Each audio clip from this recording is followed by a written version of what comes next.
हर हर महादेव।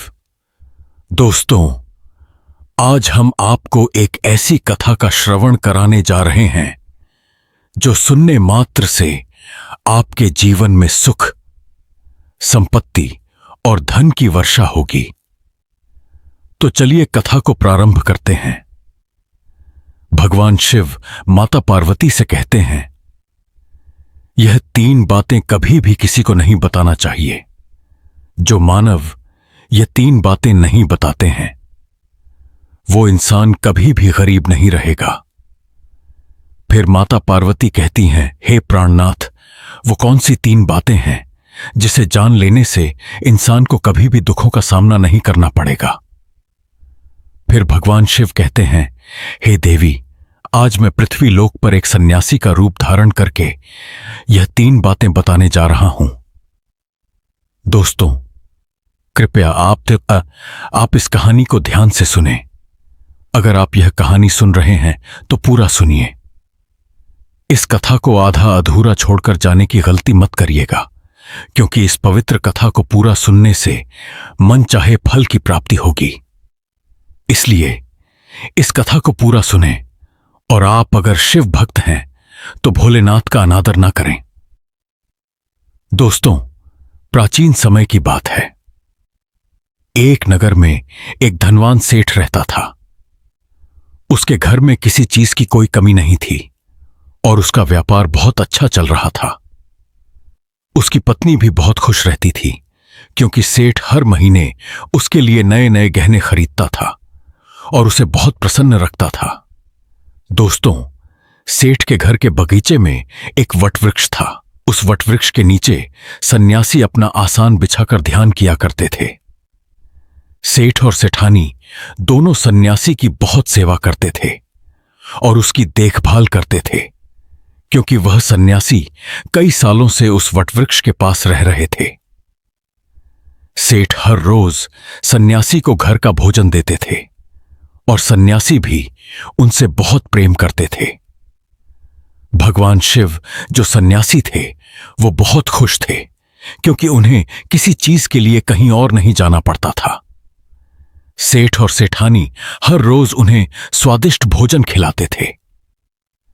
सेठ की पत्नी बहुत ही सरल और भोली स्वभाव की थी। उसकी आदत थी कि वो घर की हर बात बाहर वालों को बता देती थी। एक दिन सेठ की पत्नी ने अपने पति से पूछा, प्राणनाथ, आपका व्यापार कैसा चल रहा है? आप कैसे इतना मुनाफा कमाते हो?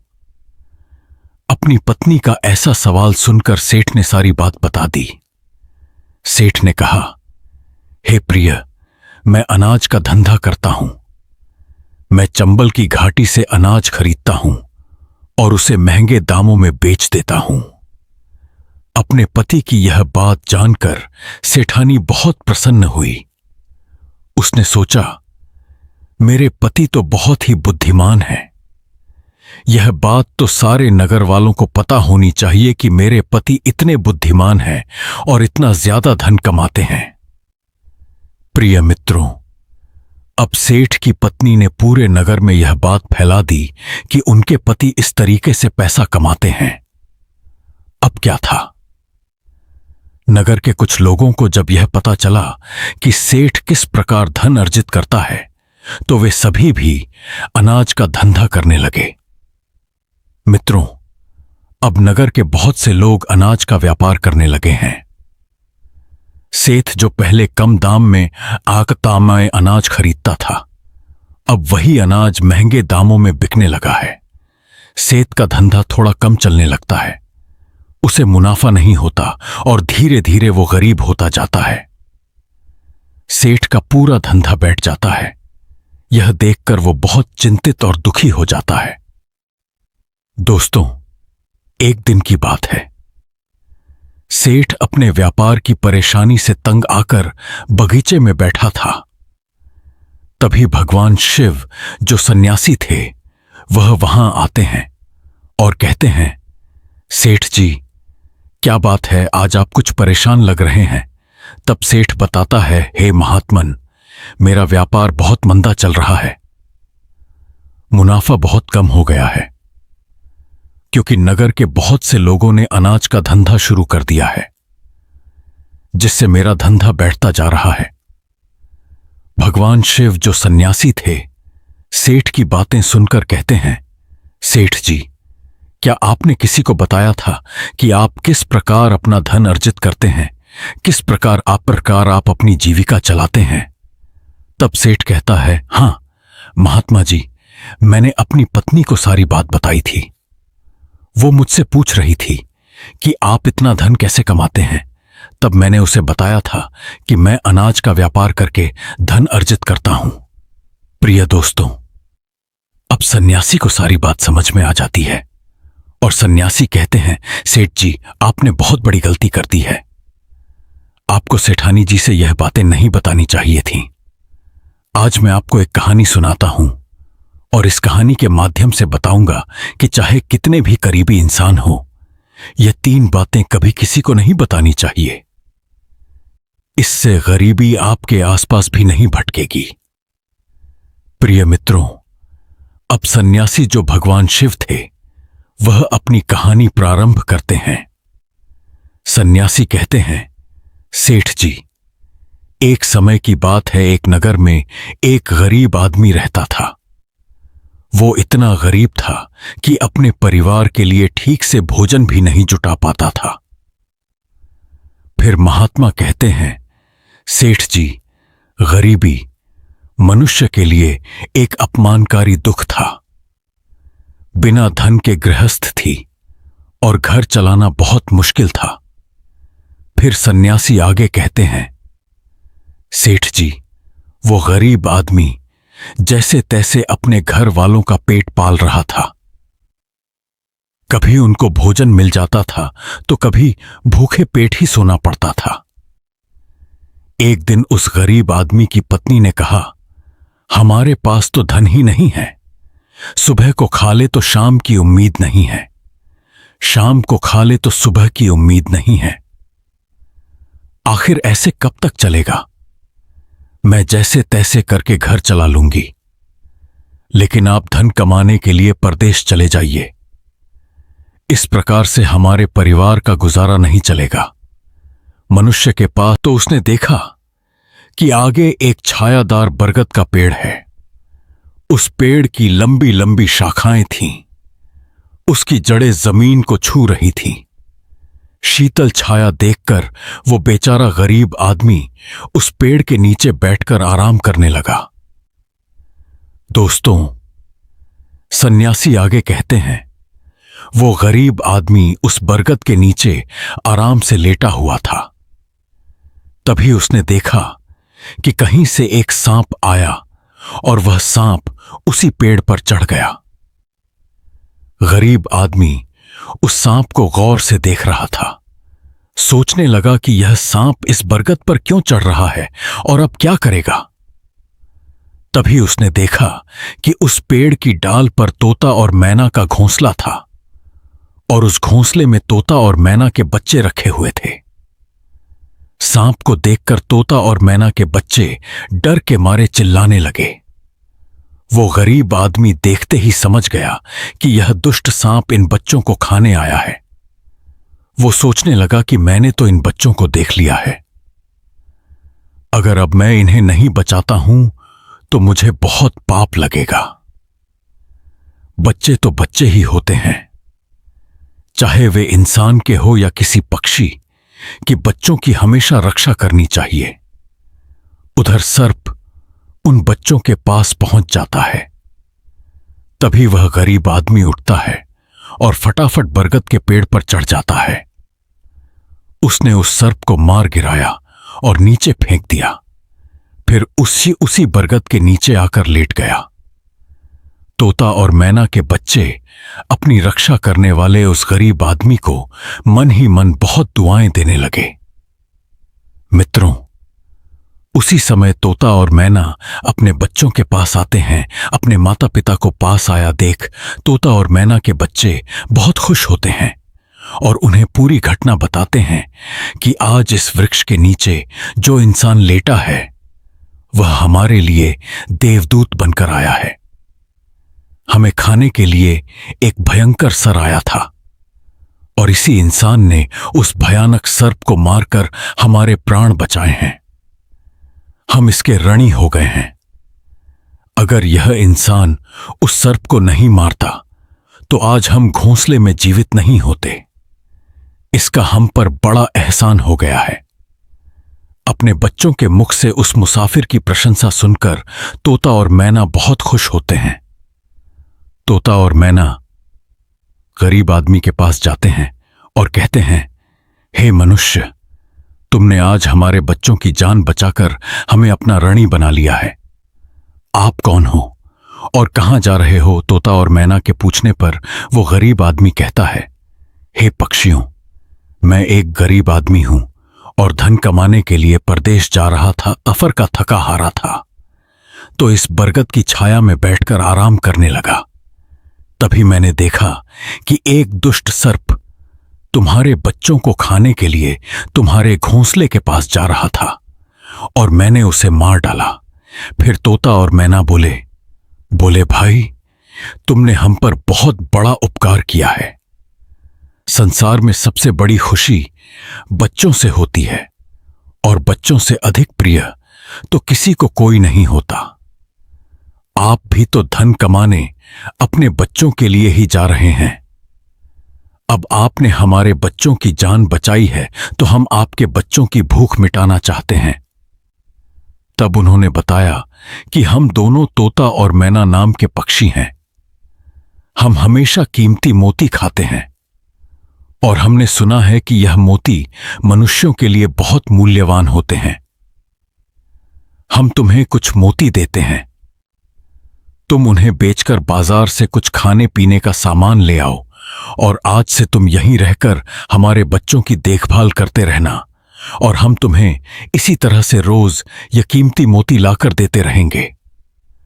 तोता और मैना की बात सुनकर वो गरीब आदमी खुश होकर सोचता है कि अगर हमें यही धन मिलेगा तो हम बाहर क्यों जाएंगे।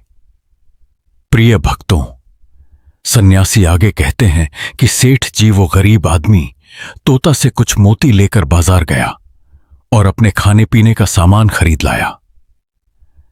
उस वृक्ष के नीचे उसने एक झोपड़ी बना ली और वहीं रहने लगा और तोता मैना के बच्चों की देखभाल करने लगा। अब तो तोता और मैना निश्चिंत हो गए क्योंकि उन्हें उनके बच्चों की रक्षा करने वाला मिल गया था। अब वे निश्चिंत होकर भोजन के लिए सुबह अपने घोंसले से उड़ जाते थे और शाम को लौट कर आते थे। अपने बच्चों को घोंसले में सुरक्षित देखकर वे बहुत खुश होते थे और उस गरीब आदमी का धन्यवाद करते थे और उसे कुछ मोती लाकर दे देते थे। इस तरह से धीरे धीरे तोता और मैना की नौकरी करते हुए उस गरीब व्यक्ति को 2 महीने बीत गए थे। इधर तोता और मैना के बच्चे भी बड़े हो गए। अब उस गरीब आदमी को अपनी पत्नी और बच्चों की याद आने लगी। एक दिन उसने तोता और मैना से कहा कि हम अपने घर जाना चाहते हैं। पता नहीं हमारी पत्नी और बच्चे कैसे हैं। तब तोता और मैना बोले, हे भाई, अब तुम निश्चिंत होकर अपने घर जाओ और अपने बच्चों के साथ रहो। हमारे बच्चे भी अब उड़ने के काबिल हो गए हैं और अब उन्हें कोई भय नहीं है। तुम अपनी पत्नी और बच्चों को देखो। अगर कभी तुम्हें हमसे मिलने का मन हो तो इसी स्थान पर आ जाना। दोस्तों, इतना कहकर तोता और मैना उस गरीब आदमी को ढेर सारे मोती दे देते हैं। अब वो गरीब व्यक्ति उन मोतियों को अपने साथ लेकर अपने घर पहुंच जाता है। उसने वो मोती अपनी पत्नी को दिखाए तो उसकी पत्नी बहुत प्रसन्न हुई और उसने पूछा, पतिदेव, तुम यह कीमती मोती कहां से लेकर आए हो? तब उस आदमी ने बताया कि मैं बीते 2 महीनों से एक तोता और मैना की नौकरी कर रहा था और उन्हीं ने मुझे यह कीमती मोती दिए हैं। यह मोती बहुत कीमती और अनमोल है। इन्हें बेचकर हम अपना घर और बड़ा बनवाएंगे, अपने बच्चों को अच्छे वस्त्र लाकर देंगे और तुम्हारे लिए भी नए नए गहने बनवाएंगे। प्रिय भक्तों, भगवान शिव सन्यासी रूप में कहते हैं, सेठ जी, अब वो आदमी उन मोतियों को बेचकर बाजार से अपने घर का सारा जरूरी सामान ले आया और अपना नया घर बनवाने लगा, और अब वो आराम की जिंदगी जीने लगा। दोस्तों, तभी कुछ समय बाद उस नगर के राजा प्रताप सिंह एक अजीब रोग से ग्रसित हो गए। नगर में दूर दूर से बड़े बड़े वैद्य राजा को देखने आए और अपने अपने तरीके से इलाज शुरू कर दिया, लेकिन राजा के स्वास्थ्य में कोई सुधार नहीं हुआ। जब किसी के इलाज से राजा ठीक नहीं हुए तो एक वैद्य ने राजा से कहा, महाराज, आपकी जिंदगी बच सकती है। अगर आपको तोते के बच्चे का मांस मिल जाए तो आप हमेशा के लिए ठीक हो जाएंगे। इस प्रकार वैद्य की बात सुनकर राजा प्रताप सिंह ने अपने राज्य में घोषणा करवा दी कि जो कोई उसे तोता लाकर देगा उसे सोने के सिक्के दिए जाएंगे। प्रिय भक्तों, धीरे धीरे यह बात पूरे राज्य में फैल गई। सब लोग तोते की तलाश में इधर उधर लग गए, पर किसी को भी तोता नहीं मिला। एक दिन उस गरीब आदमी की स्त्री अपने पड़ोस में कुछ स्त्रियों के साथ बैठकर बात कर रही थी। कुछ घर गृहस्थी की बातें हो रही थीं और बातों ही बातों में तोते की चर्चा छिड़ गई। एक स्त्री बोली, बहन, क्या तुम्हें पता है कि राजा साहब ने तोते का बच्चा लाने का आदेश दिया है? अब तुम ही बताओ, क्या तोता लाना कोई आसान काम है? जब उस गरीब आदमी की पत्नी ने सुना कि राजा साहब बीमार है और उन्होंने घोषणा की है कि जो कोई उन्हें तोते का बच्चा लाकर देगा तो उसे सोने के सिक्कों से मालामाल कर देंगे, यह सुनकर उस गरीब आदमी की पत्नी ने कहा, अरे बहनों, तोता लाना कौन सी बड़ी बात है। मेरे पति तो 2 महीने तोता और मैना की नौकरी करके आए हैं। वो एक नहीं कई तोते ला सकते हैं। इतना कहने के बाद वो घर चली गई। नगर की स्त्रियों ने उसकी बात सुनी और अपने पतियों से बताई, और धीरे धीरे यह बात पूरे नगर में फैल गई। राजा ने भी सुना कि उनके राज्य में एक व्यक्ति है जो तोता और मैना के पास नौकरी करके आया है। राजा ने अपने सैनिकों को आदेश दिया कि उस आदमी को पकड़कर लाएं और उससे कहे कि वह एक तोता का बच्चा लाकर दे। राजा ने कहा, इसके बदले हम तुम्हें मुंह मांगा इनाम देंगे। यह सुनकर वह आदमी घबरा गया और बोला, महाराज, आप मेरे प्राण ले लो, पर मैं आपको तोते का बच्चा लाकर नहीं दे सकता। मैंने तो उनकी जान बचाई थी। एक रक्षक भला भक्षक कैसे बन सकता है? उसके इनकार करने पर राजा प्रताप सिंह बहुत नाराज हुए और बोले, अगर तुमने हमारी बात नहीं मानी और तोते का बच्चा लाकर नहीं दिया तो हम तुम्हारी पत्नी और बच्चों को मरवा देंगे। दोस्तों, फिर भगवान शिव रूपी सन्यासी कहते हैं कि मनुष्य सबसे ज्यादा कमजोर तब पड़ता है जब उसके बच्चों की सुरक्षा की बात आती है। ऐसे में वह कुछ भी करने को मजबूर हो जाता है। और राजा की बात सुनकर वो गरीब आदमी बहुत घबरा गया। उसने सोचा कि अब मुझे किसी भी तरह तोते का बच्चा लाकर राजा को देना ही होगा। वो घर आया और अपनी पत्नी को डांटने लगा कि तुमने यह क्या कर दिया। तुम्हें बिल्कुल भी समझ नहीं है हम क्या करते हैं और कहां जाते हैं। तुमने यह बातें नगर की स्त्रियों से क्यों कहीं? धीरे धीरे यह बात राजा प्रताप सिंह तक पहुंच गई। अब बताओ, मैं क्या करूं? जिन तोता और मैना ने हमें खाने को भोजन, रहने को नया घर और पहनने को अच्छे वस्त्र दिए, मैं उनके साथ गद्दारी कैसे कर सकता हूं? तुमने यह बात उन महिलाओं को बताकर बहुत बड़ी भूल की है। वो व्यक्ति कहता है कि अपने घर की कुछ बातें दूसरों से कभी नहीं कहनी चाहिए।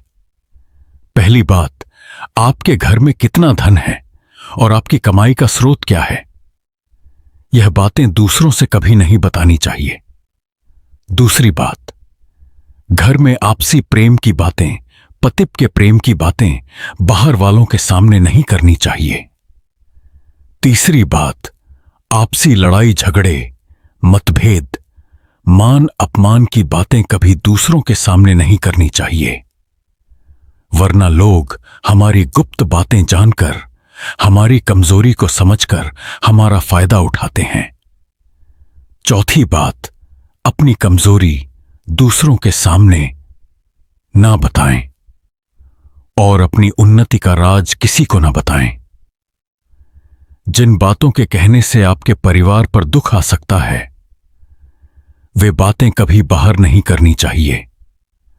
खासकर उन बातों को अपनी स्त्री से ना कहें जिन बातों से घर की मान और प्रतिष्ठा नष्ट होती हो, परिवार पर संकट आता हो, किसी की जान जाती हो, परिवार में फूट पड़ती हो या आपके रिश्ते खराब होते हो। क्योंकि कहते हैं कि स्त्रियों के पेट में इस तरह की बातें पचती नहीं हैं।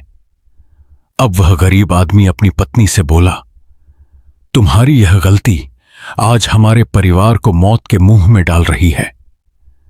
यदि तुमने इस बात को छुपा लिया होता तो आज हम निर्भय होकर अपने घर में आनंद की जिंदगी जी रहे होते।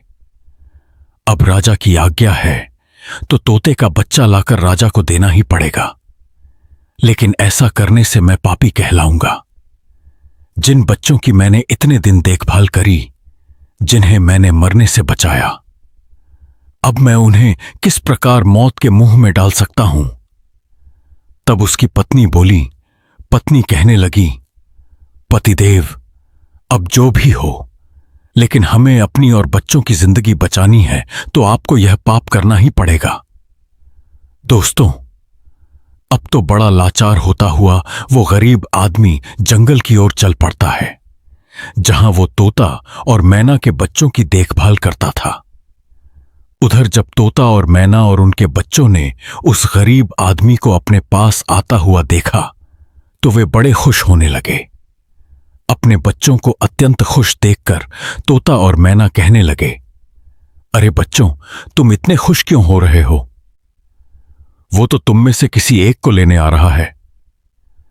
तुम में से कौन है जो आज उसके साथ जाकर उसकी और उसके बच्चों की जान बचाएगा? फिर तोता कहता है कि बच्चों, लेकिन एक बात याद रखना, तुम में से जो भी उसके साथ जाएगा वो कभी लौट कर नहीं आएगा, क्योंकि वो नगर के राजा का भोजन बन जाएगा। प्रिय मित्रों, तब तोता के बच्चों ने पूछा कि आप ऐसा क्यों कह रहे हैं? तब तोता बताता है कि बच्चों, यहां का राजा बीमार पड़ गया है और वैद्य ने उसे तोता के बच्चे का मांस खाने को कहा है, इसलिए तुम में से किसी एक को वह लेने के लिए आया है। यदि तुम में से कोई उसके साथ जाने को तैयार है तो वह जा सकता है। तभी उनमें से एक बच्चा कहने लगा, हे माता पिता, उस आदमी ने ही हम सबकी जिंदगी बचाई है और आज वह आदमी बहुत बड़ी मुसीबत में है। ऐसे में हमें भी उसकी मदद करनी चाहिए, चाहे हमारी जान ही क्यों ना चली जाए, लेकिन हम उसके साथ जरूर जाएंगे। उधर वो आदमी उस बरगद के वृक्ष के नीचे आता है और तोता मैना से अपना दुख बताता है।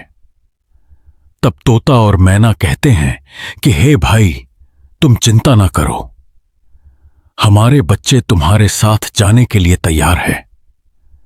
तुम इनमें से किसी एक को ले जाओ। दोस्तों, अब वो गरीब आदमी उनमें से एक बच्चे को लेकर लौट जाता है और राजा को ले जाकर दे देता है। राजा उस्तो के बच्चे को एक पिंजरे में बंद करता है और अपने नौकर को रखने के लिए कहता है। राजा कहता है कि हम इसे सुबह निकालेंगे और फिर इसके मांस को खाएंगे। दोस्तों, अब क्या होता है कि राजा प्रताप सिंह का एक बेटा था जो पशु पक्षियों से बहुत प्रेम करता था। उसे यह नहीं पता था कि यह तोता उसके पिता के खाने के लिए लाया गया है। वह अपने मित्रों के साथ उसी जगह पर खेल रहा था जहां तोते का बच्चा पिंजरे में था। राजकुमार ने जब एक सुंदर तोते को पिंजरे में बंद देखा तो वो उसके साथ खेलने लगा। तभी राजकुमार का एक मित्र कहता है कि हे मित्र, तुम इस पक्षी को बाहर निकालो।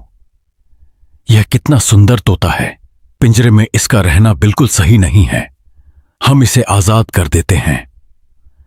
अपने मित्र की बातें सुनने के बाद राजकुमार उस तोते के बच्चे को पिंजरे से बाहर निकाल देता है और जैसे ही वो पिंजरा खोलता है, तोते का बच्चा आकाश में उड़ जाता है। धीरे धीरे यह बात राजा तक पहुंची कि आपके राजकुमार ने उस तोते को छोड़ दिया है और अब आपके प्राण बचाना बड़ा ही मुश्किल है। यह सुनकर राजा को बहुत गुस्सा आया और उन्होंने तुरंत राजकुमार को बुलाया और गुस्से में कहा, अरे नादान पुत्र, तूने उस तोते के बच्चे को क्यों छोड़ दिया? राजकुमार बहुत घबरा गया और बोला, पिताजी, मुझे क्या पता था कि वह उड़ जाएगा। मुझे तो उसके साथ खेलना था। अपने पुत्र की बात सुनकर राजा को और भी गुस्सा आया और उन्होंने उसे नगर से निकालने का आदेश दे दिया। मित्रों, अब राजा के सैनिक राजकुमार को नगर की सीमा से बाहर छोड़ देते हैं। उधर वह तोते का बच्चा उड़कर अपने माता पिता के पास पहुंचता है और उन्हें सारी बात बताता है कि राजा के बेटे ने उसे आजाद कर दिया है। तोता और मैना ने जब अपने बच्चे को देखा तो कहा, पुत्र, राजा के बेटे ने तुम्हें तो आजाद कर दिया, लेकिन वह खुद संकट में फंस गया है। उसके दुष्ट पिता ने उसे नगर से बाहर निकाल दिया है। अब उसकी जिंदगी की जिम्मेदारी तुम्हारे ऊपर है। तुम जाओ और उसकी मदद करो। फिर वो तोते का बच्चा राजकुमार की मदद करने के लिए उसके पास पहुंच जाता है। राजकुमार उसे देखते ही पहचान लेता है कि यह तो वही पक्षी है जिसे मैंने पिंजरे से आजाद किया था। राजकुमार कहता है, तुम्हारी वजह से मुझे मेरे पिता ने नगर से निकाल दिया है। अब तुम ही बताओ मैं क्या करूं, कहां जाऊं? तोता कहता है, मित्र, तुम चिंता मत करो। तुमने मेरी जान बचाई थी, इसलिए मैं तुम्हारी मदद करने आया हूं। सुख दुख में अब मैं तुम्हारे साथ ही रहूंगा। यह सुनकर राजकुमार खुश हो जाता है, क्योंकि उसे कम से कम एक साथी तो मिल ही गया था। अब तोता और राजकुमार दोनों एक दूसरे नगर में घूमने लगते हैं और चलते चलते वे दोनों एक सुंदर बगीचे में पहुंच जाते हैं और उसी बगीचे में वहां के राजा की पुत्री भी अपनी सहेलियों के साथ घूमने आया करती थी। उस राज्य के राजा की कन्या का नाम रूपमती था। राजकुमारी रूपमती बहुत ही सुंदर थी और उसकी खूबसूरती की चर्चा पूरे नगर में होती थी। राजकुमार और तोता उस बगीचे में बैठे हुए थे कि तभी वहां राजा की कन्या रूपमती अपनी सहेलियों के साथ बगीचे में घूमने आती है।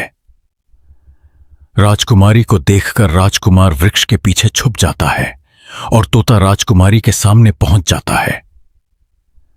राजकुमारी उस सुंदर तोते को देखकर मोहित हो जाती है और वह उसे पकड़ना चाहती है, लेकिन तोता उसकी पकड़ में नहीं आता और यहां राजकुमार राजकुमारी रूपमती की सुंदरता पर मोहित हो जाता है। कुछ समय बगीचे में टहलने के बाद राजकुमारी अपने महल में लौट जाती है, पर राजकुमार पूरी तरह से राजकुमारी पर मोहित हो गया था। अब तो उसे एक पल भी अच्छा नहीं लग रहा था। तब तोते ने कहा, मित्र, तुम चिंता मत करो। तुम जिसे चाहने लगे हो मैं तुम्हें उससे मिलवा दूंगा। राजकुमार बोला, मित्र, तुम मुझे किसी भी तरह उस राजकुमारी से मिला दो। मैं उसके बिना अब रह नहीं पाऊंगा। तोता बोला, मित्र, तुम मुझ पर भरोसा रखो। मैं पता लगाकर आता हूं कि राजकुमारी कहां रहती हैं और तुम उससे कैसे मिल सकते हो। प्रिय दोस्तों, अब तोता राजकुमारी रूपमती के पास जाता है। राजकुमारी के महल में चारों तरफ सैनिक तैनात थे, लेकिन तोता उड़ता हुआ ऊपर से जाता है और जाकर राजकुमारी के कक्ष के बाहर बैठ जाता है। तोता वहां से सब नजारा देखता है और सारी बात आकर राजकुमार को बताता है कि महल में जाकर राजकुमारी से मिलना बहुत मुश्किल है। तोता कहता है, तुम एक काम करो, अपना रुमाल मुझे दे दो। मैं तुम्हारा रुमाल आज राजकुमारी के पास पहुंचा दूंगा और उसकी चुनरी ले आऊंगा। दोस्तों, अब रात में तोता राजकुमार का रुमाल लेकर राजकुमारी के पास रख आता है और राजकुमारी की चुनरी साथ ले जाता है। सुबह जब राजकुमारी रूपमती जागती है तो देखती है कि उसकी चुनरी गायब है और उसके पास एक रुमाल रखा हुआ है। राजकुमारी तुरंत समझ जाती हैं कि रात में कोई पुरुष उसके कक्ष में आया था। उसने देखा कि उसकी चुनरी गायब है और उसकी जगह किसी पुरुष का रुमाल रखा हुआ है। राजकुमारी बहुत व्याकुल हो जाती हैं और अपने सभी सिपाहियों को सावधान कर देती है। वो सिपाहियों से पूछती है कि रात में उसके पास कौन आया था, लेकिन किसी के पास कोई जवाब नहीं होता। अब राजकुमारी के कक्ष की सुरक्षा और बढ़ा दी जाती है। अगली रात फिर से तोता राजकुमारी के कक्ष में जाता है और अपने मित्र द्वारा लिखी हुई चिट्ठी को राजकुमारी के पास रखा आता है। अगले दिन जब राजकुमारी जागती है और चिट्ठी पढ़ती है तो उसमें लिखा होता है कि राजकुमारी, मैंने जब से तुम्हें देखा है तब से मैं तुम्हारा हो गया हूं। मैं तुमसे विवाह करना चाहता हूं। अगर तुम्हें मुझसे मिलना है तो तुम अपने बगीचे में आ जाना, मैं तुम्हें वहां मिल जाऊंगा। अब राजकुमारी अपनी सहेलियों को लेकर बगीचे में जाती है, लेकिन वहां उसे कोई पुरुष नजर नहीं आता। वहां तो सिर्फ वही तोता घूम रहा होता है जिसे उसने उस दिन देखा था। तोता राजकुमारी से कहता है, राजकुमारी, तुम जिसे देख रही हो मैं तुम्हें उससे मिला सकता हूं, लेकिन पहले तुम मुझे वचन दो कि तुम यह बात अपने पिता से नहीं कहोगी और मेरे मित्र को बंदी नहीं बनाओगी। राजकुमारी ने वचन दिया कि वह उसे बंदी नहीं बनाएगी। मुझे उससे मिलाओ। मैं भी देखना चाहती हूं कि वो कौन है जो इतने सख्त पहरे के बावजूद भी मेरे कक्ष में पहुंच गया। तब तोता ने अपने मित्र राजकुमार को बुलाया। दोस्तों, राजकुमार भी देखने में बहुत सुंदर था। उसकी सूरत देखकर राजकुमारी भी उस पर मोहित हो गई। तब राजकुमार आता है और राजकुमारी के पास बैठकर बड़े ध्यान से उसके सुंदर चेहरे को निहारने लगता है। राजकुमारी ने पूछा, तुम कौन हो और इतने कड़े पहरे के बाद भी तुम मेरे कक्ष तक कैसे पहुंच गए? तब राजकुमार बोला, जब दिल में प्रेम होता है तो कोई भी कार्य असंभव नहीं होता। जब से मैंने तुम्हें देखा है तब से मैं तुम्हें प्रेम करने लगा हूं और तुमसे विवाह करने की इच्छा रखता हूं। दोस्तों, जब राजकुमारी ने पूछा कि तुम कौन हो और कहां से आए हो, तब राजकुमार ने अपनी पूरी कहानी उसे सुनाई। राजकुमार की कहानी सुनने के बाद राजकुमारी के मन में उसके लिए सहानुभूति हो गई और अब तो रोजाना राजकुमारी रूपमती उस राजकुमार से मिलने उस बगीचे में आया करती थी। एक दिन राजकुमारी ने कहा, राजकुमार, मेरे पिता तुम्हारे साथ मेरा विवाह कभी नहीं करेंगे, इसलिए मैं तुम्हारे साथ भाग चलती हूं। का बच्चा उड़कर अपने माता पिता के पास पहुंचता है और उन्हें सारी बात बताता है कि राजा के बेटे ने उसे आजाद कर दिया है। तोता और मैना ने जब अपने बच्चे को देखा तो कहा, पुत्र, राजा के बेटे ने तुम्हें तो आजाद कर दिया, लेकिन वह खुद संकट में फंस गया है। उसके दुष्ट पिता ने उसे नगर से बाहर निकाल दिया है। अब उसकी जिंदगी की जिम्मेदारी तुम्हारे ऊपर है। तुम जाओ और उसकी मदद करो। फिर वो तोते का बच्चा राजकुमार की मदद करने के लिए उसके पास पहुंच जाता है। राजकुमार उसे देखते ही पहचान लेता है कि यह तो वही पक्षी है जिसे मैंने पिंजरे से आजाद किया था। राजकुमार कहता है, तुम्हारी वजह से मुझे मेरे पिता ने नगर से निकाल दिया है। अब तुम ही बताओ मैं क्या करूं, कहां जाऊं? तोता कहता है, मित्र, तुम चिंता मत करो। तुमने मेरी जान बचाई थी, इसलिए मैं तुम्हारी मदद करने आया हूं। सुख दुख में अब मैं तुम्हारे साथ ही रहूंगा। यह सुनकर राजकुमार खुश हो जाता है, क्योंकि उसे कम से कम एक साथी तो मिल ही गया था। अब तोता और राजकुमार दोनों एक दूसरे नगर में घूमने लगते हैं और चलते चलते वे दोनों एक सुंदर बगीचे में पहुंच जाते हैं और उसी बगीचे में वहां के राजा की पुत्री भी अपनी सहेलियों के साथ घूमने आया करती थी। उस राज्य के राजा की कन्या का नाम रूपमती था। राजकुमारी रूपमती बहुत ही सुंदर थी और उसकी खूबसूरती की चर्चा पूरे नगर में होती थी। राजकुमार और तोता उस बगीचे में बैठे हुए थे कि तभी वहां राजा की कन्या रूपमती अपनी सहेलियों के साथ बगीचे में घूमने आती है। राजकुमारी को देखकर राजकुमार वृक्ष के पीछे छुप जाता है और तोता राजकुमारी के सामने पहुंच जाता है। राजकुमारी उस सुंदर तोते को देखकर मोहित हो जाती है और वह उसे पकड़ना चाहती है, लेकिन तोता उसकी पकड़ में नहीं आता और यहां राजकुमार राजकुमारी रूपमती की सुंदरता पर मोहित हो जाता है। कुछ समय बगीचे में टहलने के बाद राजकुमारी अपने महल में लौट जाती है, पर राजकुमार पूरी तरह से राजकुमारी पर मोहित हो गया था। अब तो उसे एक पल भी अच्छा नहीं लग रहा था। तब तोते ने कहा, मित्र, तुम चिंता मत करो। तुम जिसे चाहने लगे हो मैं तुम्हें उससे मिलवा दूंगा। राजकुमार बोला, मित्र, तुम मुझे किसी भी तरह उस राजकुमारी से मिला दो। मैं उसके बिना अब रह नहीं पाऊंगा। तोता बोला, मित्र, तुम मुझ पर भरोसा रखो। मैं पता लगाकर आता हूं कि राजकुमारी कहां रहती हैं और तुम उससे कैसे मिल सकते हो। प्रिय दोस्तों, अब तोता राजकुमारी रूपमती के पास जाता है। राजकुमारी के महल में चारों तरफ सैनिक तैनात थे, लेकिन तोता उड़ता हुआ ऊपर से जाता है और जाकर राजकुमारी के कक्ष के बाहर बैठ जाता है। तोता वहां से सब नजारा देखता है और सारी बात आकर राजकुमार को बताता है कि महल में जाकर राजकुमारी से मिलना बहुत मुश्किल है। तोता कहता है, तुम एक काम करो, अपना रुमाल मुझे दे दो।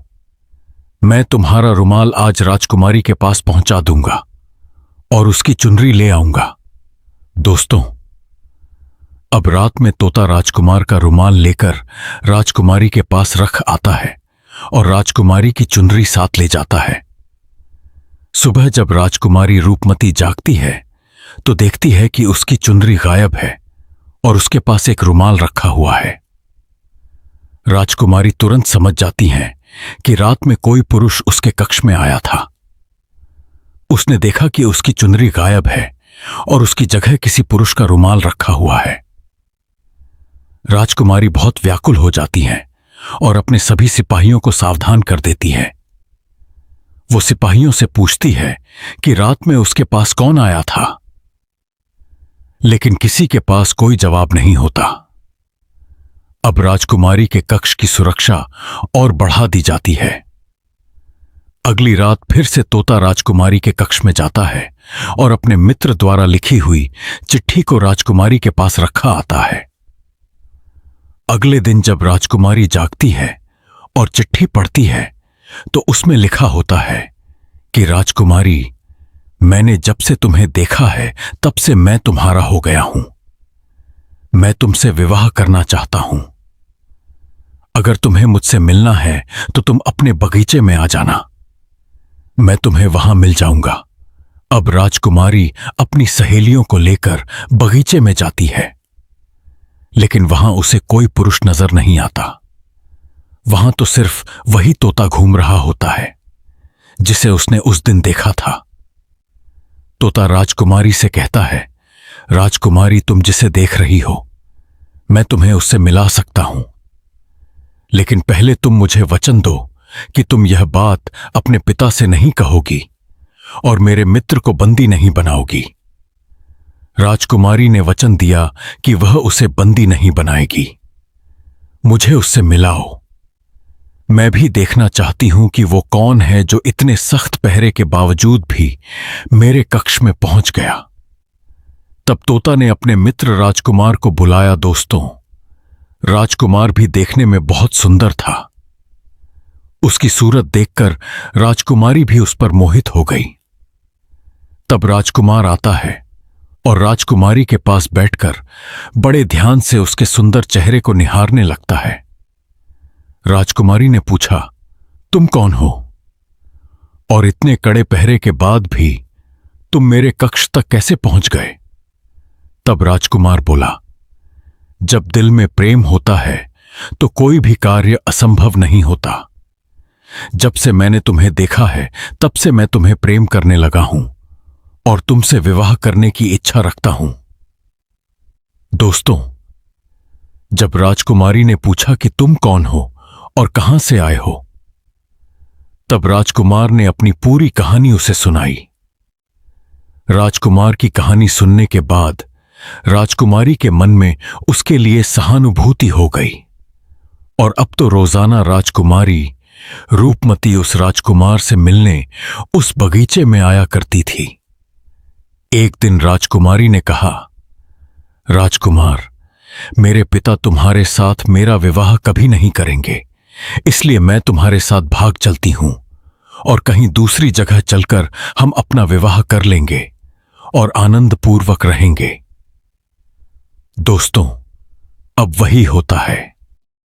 भगवान शिव रूपी सन्यासी ने सेठ से कहा कि देखा सेठ जी, इस प्रकार कुछ बातें बताने पर जीवन में घोर संकट आ सकता है, इसीलिए यह बातें किसी को भी नहीं बताना चाहिए।